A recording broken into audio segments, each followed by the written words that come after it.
ஐயா, உள்ளே வரேலா? அங்கு சிவசுந்தரத்திடம் பேசிக் கொண்டிருந்த ராமலிங்கத்தை பார்த்து பாலாச்சாரி பணிவுடன் கேட்டுக்கொண்டார்.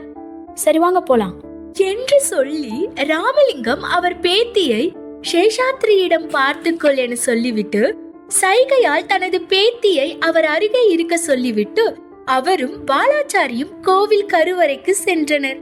சட்டென்று தன் கண்களில் வந்த கண்ணீரை துடைத்துக் கொண்டு சிவசுந்தரம் நின்று கொண்டிருந்தான். ஐயா, நீங்க புனித நீரை எடுத்துட்டு வந்தெல்லாம் பூஜையை ஆரம்பிச்சுடலாம் என்று பாலாச்சாரி ராமலிங்கத்தை பூஜைக்கு தேவையான புனித நீரை எடுத்து வருமாறு கேட்டுக்கொண்டார். ஏனெனில் பரம்பரையாக ராமலிங்கத்தின் குடும்பம்தான் அந்த புனித நீரை பாதுகாத்து வருகின்றனர். அவர்கள் மட்டுமே அந்த புனித நீரை எடுத்து பூஜைக்கு தந்து வந்தனர். இதற்கு முன்னால் அந்த புனித நீரை கண்டுபிடிக்க சென்றவர்கள் யாரும் அந்த நீர் இருக்கும் இடத்திற்கு சென்றது இல்லை.